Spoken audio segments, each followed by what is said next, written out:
Halo semuanya, apa kabarnya? Semoga kalian dalam keadaan sehat dan selalu tetap semangat dalam mengikuti pembelajaran ya. Hari ini kita akan membahas materi terakhir di kelas 12, yaitu tentang makromolekul. Semoga di penutup materi ini kalian dapat memahami dengan baik serta cita-cita kalian masuk PTN dapat terwujud. Kita mulai ya, makromolekul. Dimulai dari polimer. Berarti kalau poli artinya banyak. Nah, polimer merupakan molekul raksasa yang terbentuk dari monomer-monomer yang terangkai secara berulang. Ada berbagai macam polimer, ada 4 macam, yaitu polimer adisi, polimer kondensasi, homopolimer, dan copolimer. Kalau polimer adisi, berarti ada kata adisi, yaitu putusnya ikatan rangkap yang terdapat pada monomer untuk kemudian saling terikat satu sama lain membentuk kesatuan molekul raksasa. Artinya polimer adisi adalah putusnya ikatan rangkap yang terdapat pada monomer. Bisa kalian lihat di sini polimer adisi dari ikatan rangkap menjadi ikatan tunggal. Inilah polimer adisi. Lalu polimer kondensasi merupakan polimer yang proses pembentukannya melalui reaksi kondensasi. Ciri khasnya yaitu terbentuknya molekul kecil berupa molekul H2O, NH3, atau lainnya. Bisa kita lihat kondensasi. Nah, di sini ada H2O. Seperti tadi dikatakan kan, ada ciri khasnya yaitu molekul H2O atau NH3 atau yang lainnya. Oke, kita lanjut polimer jenis yang ketiga yaitu homopolimer. Dari kata homo artinya sama. Ya kan? Berarti polimer yang terbentuk dari monomer-monomer yang sama. Misalnya adalah PVC, polyvinyl klorida, polietena, polistirena, dan polipropilena. Contohnya, bisa kalian lihat homopolimer. Nah, ini kan terbentuk dari polimer yang sama. Contohnya di sini adalah stirena bereaksi dengan stirena.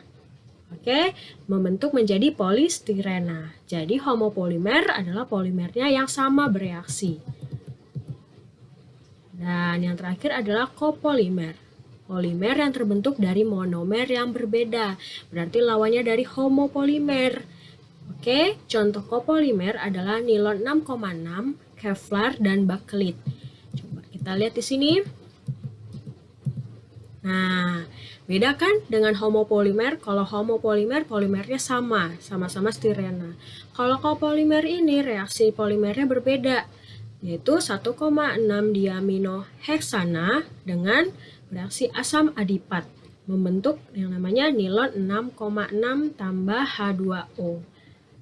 Oke, paham ya kalau adisi adalah pengurangan ikatan rangkap, kalau kondensasi ciri khasnya adalah molekul kecil, contohnya adalah H2O, homopolimer adalah polimer yang bereaksi itu polimer yang sama, contohnya adalah stirena dengan stirena, dan copolimer lawan dari homopolimer, berarti yang berbeda, contohnya seperti ini. Oke? Sifat-sifat polimer. Nah, bisa kalian baca ukuran massa rumus polimer yang menyatakan sifat-sifat polimer tertentu dinyatakan sebagai derajat polimerisasi. Berdasarkan keadaan fisik polimer pada proses pemanasan, polimer dikelompokkan menjadi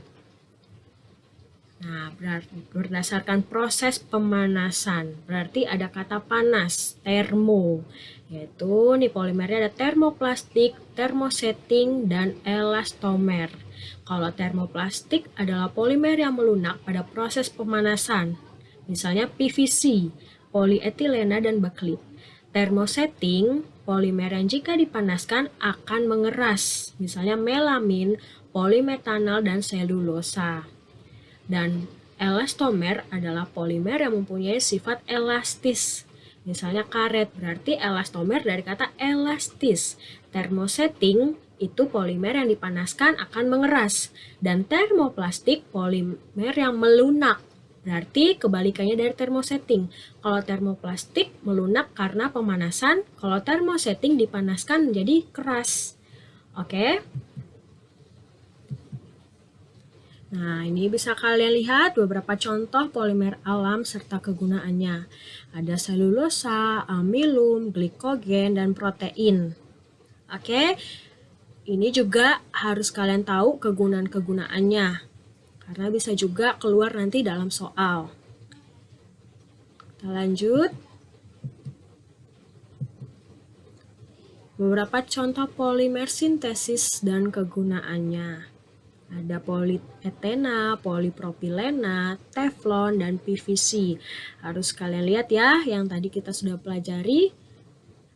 Ada yang masuk termoplastik, gitu, dan kegunaan-kegunaannya.